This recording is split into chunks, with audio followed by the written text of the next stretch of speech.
मेरा बच्चा पाला डेरा में नई पढ़ाई चालू हुई है। जब से बच्चा मेरा बहुत सुंदर पढ़ता है। राइट टू एजुकेशन 2009 के अंतर्गत राजस्थान के 60 विद्यालयों में पायलट प्रोजेक्ट के तहत कंटिन्यूअस कॉम्प्रिहेंसिव इवैल्यूएशन यानी सतत और समग्र मूल्यांकन को लागू किया जा रहा है। आइए देखते हैं राजस्थान की इन पाठशालाओं में ये प्रणाली किस प्रकार कार्य कर रही है।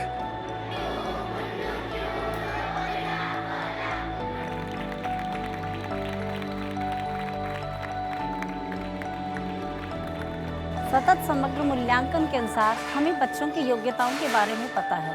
उसी के अनुसार हम अपनी योजना बनाते हैं और कक्षा में उसी स्तर अनुसार बच्चों की पढ़ाई करवाते हैं। बच्चों को सबसे पहले तो उसका स्तर जानते हैं बच्चे का, उसके बाद में हम उस बच्चे को वही चीज़ पढ़ाते हैं जो उसके स्तर की हो। उसके बाद में हम उसका सतत आकलन करते हैं कि उसने क्या चीज़ हमने जो उसे दी वो क्या चीज़ उसने सीखी है, क्या नहीं सीखी है। जब से ये CCA लागू हुआ है, इसमें बच्चे की निरंतर प्रक्रिया को हम नोट करते हैं, प्रगति आकलन भरते हैं, बच्चे की समस्या से हम रूबरू रहते हैं और रोज़ किस बच्चे को कैसा हमको पाठ्यक्रम देना है उस बारे में हम चर्चा करते हैं। उन्हीं बच्चों को अपना मॉड्यूल्स के रूप में ग्रुप्स में बैठा करके और बच्चा भयमुक्त वातावरण में काम करता है। बच्चा बहुत ही अच्छा वातावरण महसूस करता है और स्कूल के प्रति आकर्षित होता है।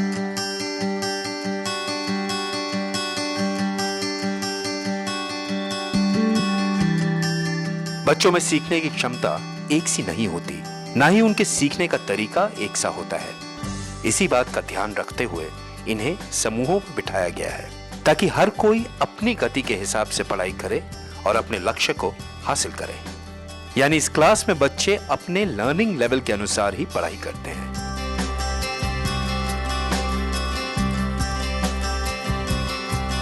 राइट टू एजुकेशन एक्ट जो आया और उसके साथ साथ जो नेशनल करिकुलम फ्रेमवर्क आया है, उसमें ये अवधारणा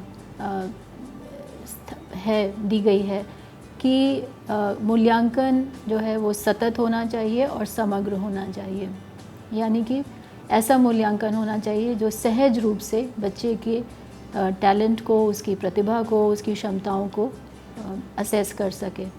और समग्रता इस बात से कि न केवल उसके स्कॉलिस्टिक अचीवमेंट्स यानी कि वो पढ़ाई में कैसा कर रहा है, गणित में कैसा कर रहा है, भाषा में कैसा कर रहा है, बल्कि जो उसमें दूसरी प्रतिभाएं हैं, वो उसको गाने का शौक़ है या वो अच्छा डांस कर सकता है या वो अच्छी कविता पढ़ सकता है, उन प्रतिभाओं का भी आकलन कहीं ना कहीं होना चाहिए।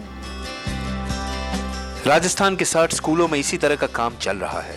सर्व शिक्षा अभियान राजस्थान, SIART उदयपुर, यूनिसेफ और बौद्ध शिक्षा समिति जयपुर से मिलकर अलवर और जयपुर के 60 स्कूलों में मई 2010 से सतत एवं समग्र मूल्यांकन का पायलट प्रोजेक्ट शुरू किया था। इस पायलट प्रोजेक्ट में सिर्फ मूल्यांकन के तरीके में ही बदलाव नहीं किया जा रहा है, बल्कि पढ़ाने के तरीकों में भी बदलाव किया जा रहा है।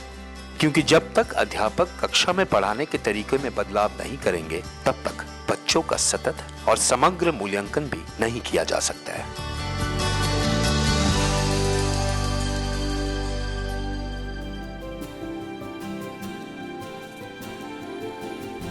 For UNICEF, CCE is not just about continuous comprehensive evaluation.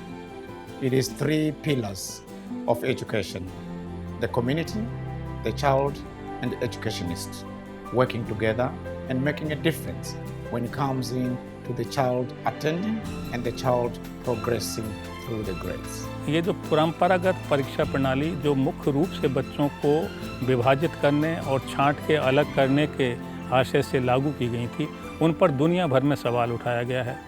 और ये माना जा रहा है कि अगर हम देशों को, समाजों को जनतांत्रिक बना रहे हैं तो सभी बच्चों के सीखने के अधिकार को एक स्तर तक सुनिश्चित करना और उसमें समस्त बच्चों को सफल करने का प्रयोजन शिक्षा का होना अनिवार्य रूप से होना चाहिए। पहले की पढ़ाई में हमारे ना मास्टर जी पहले ना बोर्ड पे समझा के आप वो ना क्लास में बैठ जाते थे, फिर हमसे बोलते थे कि तुम सवाल करो। लेकिन अब है ना सर है ना पहले बोर्ड पे समझाते हैं, हमको समझ में नहीं आता तो हमारे पास आके हमको समझाते हैं। अब स्कूल में संगीत होता है, चित्रकला होती है, कंप्यूटर भी आ गई तो कंप्यूटर क्लासेस भी होती है हमारी हर शनिवार को, तो इसलिए मुझे स्कूल में आने में बहुत मज़ा आता है और एक्टिविटीज़ भी होती है और इसलिए मैं रोज़ स्कूल आती हूँ। बच्चों के साथ जो टीचर का अटैचमेंट हुआ है, जो कि पहले एक प्रोफेशन के रूप में था, अब एक हार्टली अटैचमेंट टीचर का जो बच्चे के साथ हुआ है, वो भी एक देखने लायक चीज़ यहाँ पर सीसी में आपको मिलेगी। बच्चों में यह बदलाव दिखने लगा है। माधोदास की बेटी का भी अब पढ़ने का मन करता है। यहाँ एक सवाल मन में उठता है कि इस तरह से पढ़ाने में बच्चों का सिलेबस कैसे पूरा होगा। और ऐसा कहा जा रहा है कि अब स्कूलों में कोई परीक्षा नहीं होगी, केवल बच्चों का लगातार मूल्यांकन होता रहेगा। जब ये शुरू में प्रोजेक्ट प्रारंभ हुआ तो हम लोगों के मन में कई बातों को लेकर कई अनजाने प्रश्न भी थे, अनसुलझे प्रश्न और असमंजस की स्थिति और जिज्ञासा थी। जैसे कि कैसे कक्षा में एक साथ बच्चों को अलग अलग स्तरों पर उनको मानदंड कैसे निर्धारित करेंगे, किस प्रकार उनका डिसिप्लिन कक्षा में मेंटेन करेंगे, या उन्हें अध्ययन अध्यापन की स्थिति आपस में सहसंबंध अध्यापक और छात्र के मध्य किस प्रकार बनाएंगे, और सर्वांगीण विकास से क्या तात्पर्य है। इन प्रश्नों के साथ जब हमारी ट्रेनिंग हुई, मैंने 12 दिन की ट्रेनिंग बोर्ड शिक्षा समिति कूकस के द्वारा जो आयोजित की गई थी, वहाँ पर ट्रेनिंग जब ली तो मेरे इन सारे प्रश्नों की समस्याओं का समाधान हुआ।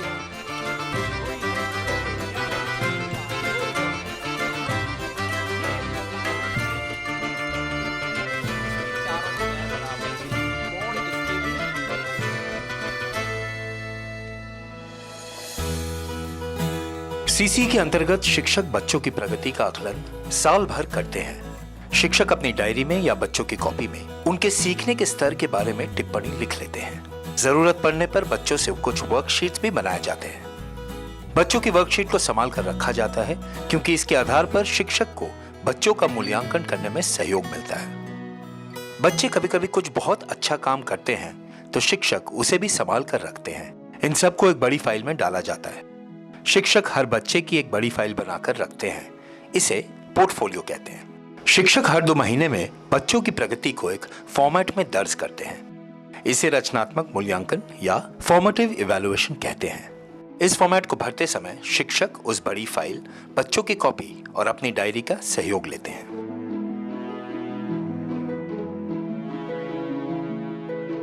सतत एवं समग्र मूल्यांकन में एक कक्षा में पूरे वर्ष में 4 बार फॉर्मेटिव मूल्यांकन एवं 2 बार समेटिव मूल्यांकन लिया जाता है। वैसे तो इस विधा में पूरे वर्ष में सभी बच्चों का समय समय पर मौखिक के माध्यम से, क्लास की गतिविधियों के माध्यम से एवं वर्कशीट के माध्यम से आकलन किया जाता है। जरूरत पड़ने पर लिखित परीक्षा भी ली जाती है। अब हम कह सकते हैं कि शिक्षा के अधिकार के कानून का वाकई सही मायनों में पालन किया जा रहा है। कई पेरेंट्स का ऐसा विचार था कि अब तो बच्चों की परीक्षा खत्म हो गई, लेकिन ऐसी कोई बात नहीं है। उन्हें हर बार कॉन्सेप्ट के बाद कार्यपत्रक दिए जाते हैं, तो बच्चा उन कार्यपत्रक को जिस तरह से हल करता है उसी के अनुसार इसका स्तर जो है निश्चित कर लिया जाता है और उसका ग्रुप भी उसी तरह से परिवर्तन होता रहता है। अब बच्चों में जो है समझ पैदा हो रही है। बच्चों का सतत आकलन करने से हर अध्यापक को हर बच्चे के बारे में, उसकी हर गतिविधि के बारे में नॉलेज है। हम यहाँ पर 3 ग्रेड्स देते हैं, A, B और C। ए का मतलब जिसमें समझ में आ जाना चाहिए वह यह है कि बच्चे को पूरी तरीके से आता है, वह स्वतंत्र रूप से अपना कार्य कर सकता है। बी ग्रेड का मतलब है वह कर तो सकता है परंतु उसे बीच बीच में थोड़ी सी मदद की आवश्यकता रहती है। सी में वह या तो नहीं कर पाता है या उसको बहुत ज़्यादा मदद की आवश्यकता रहती है। और बच्चे का मूल्यांकन अकेला टीचर नहीं करता जैसा पहले किया जाता था। एक टीचर दूसरे टीचर से भी उसके बारे में अन्य विषयों पे बात करता है। केवल 4 दीवारी तक ही हमारा अब अवलोकन नहीं है, मूल्यांकन नहीं है। पेरेंट्स से पूछते हैं, समाज में उसकी सहभागिता देखते हैं। स्कूलों का काम है बच्चों को पढ़ाना और उन्हें सिखाना, ना कि उन्हें पास या फेल करना। सीसी के अंतर्गत शिक्षक बच्चों के हित में काम कर रहे हैं और इसके लिए बच्चों के माँ बाप, अभिभावकों का सहयोग बहुत महत्व रखता है। इसी बात को ध्यान में रखते हुए हर स्कूल में SMC का गठन किया गया है, जिसके अध्यक्ष भी कोई अभिभावक ही होता है। इसकी लगातार बैठक होती है जिसमें सभी शिक्षक और अभिभावक आपस में बच्चे और स्कूल की प्रगति का आकलन करते हैं। अभिभावकों का इस मीटिंग के प्रति काफी रुझान देखा जा रहा है। वे बच्चों के बारे में अध्यापकों से बात करते हैं, उन्हें जो कुछ भी बदलाव बच्चों में महसूस होता है उसे बताते हैं और अपना सुझाव भी देते हैं। आप सभी से हम ये जानना चाहते हैं कि अपने विद्यालय में जो हमारे बच्चे पढ़ रहे हैं और जिस तरीके से वो पढ़ रहे हैं उनमें कुछ बदलाव आया या नहीं, वो कुछ नया सीखे हैं या नहीं, इस बारे में हम आपके भी सुझाव जानना चाहेंगे। और पहले हमारे बच्चे पढ़ने को जाती, वो स्कूल में कुछ भी नहीं आता था, 5 साल हमारे बर्बाद हुए। इसकी स्कूल में आने से बच्चे को थोड़ा नॉलेज आ गया पढ़ने का। मेरा बच्चा पहले प्राइवेट स्कूल में जाता था, लेकिन उसे कुछ पढ़ना नहीं आता था, छुट्टियां भी बहुत करता था। लेकिन अब अल्लाह का शुक्र है, यहाँ आ रहा है, जब से बराबर पढ़ने आ रहा है, छुट्टी करने को भी उसका बिल्कुल भी दिल नहीं करता है। मुझे पहले विश्वास ही नहीं था कि मेरी बच्ची इस स्कूल में आकर है ना इतनी होशियार हो जाएगी। उसके पापा ने इस स्कूल में एडमिशन तो करवा दिया, लेकिन मुझे विश्वास ही नहीं हुआ। लेकिन अब आप महीने महीने मीटिंग रख के हमें बुलाते हो, थोड़ा आपका विचार थोड़ा हमारा विचार लेते हो, तब से मुझे थोड़ा सही लगने लग गया स्कूल में। और मेरी लड़की क्या है, ये पेंटिंग में इनमें होशियार है, पर पढ़ाई लिखाई में थोड़ी कमज़ोर है। तो आप थोड़ा ध्यान दो, थोड़ा हम ध्यान देंगे, जब जाके बच्ची मेरी होशियार हो जाएगी।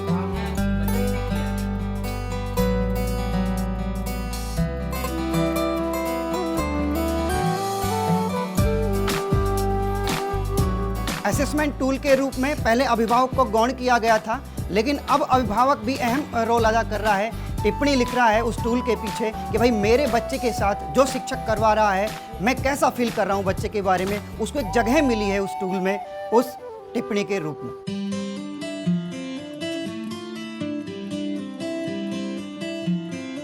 सीसीए के अंतर्गत सभी शिक्षक अपने हर बच्चों के प्रगति के आधार पर आगे की योजना बनाते हैं।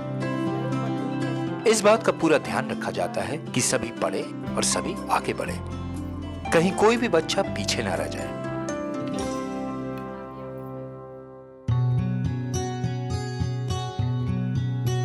स्कूल में शिक्षक इस बात का ख्याल रखते हैं कि अगर आस पड़ोस के कोई बच्चे रोजाना स्कूल नहीं आ रहे हों, तो उनके माँ बाप से जाकर वो बात करते हैं और जानते हैं कि बच्चा स्कूल क्यों नहीं आ रहा है।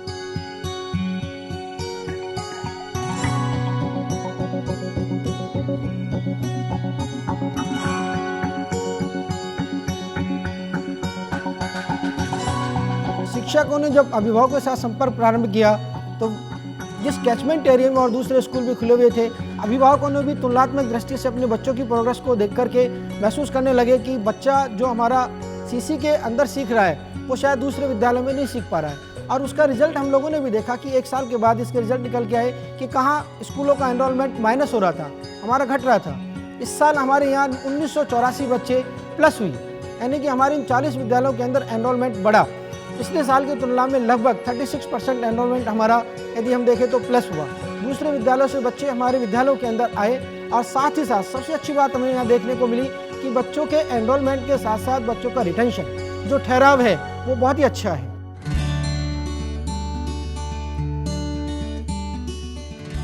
सीसीई के इस पायलट प्रोजेक्ट में ये साफ देखा गया है कि हर बच्चों का सर्वांगीण विकास हुआ है और उनकी चहुमुखी प्रतिभा निखर कर सामने आई है।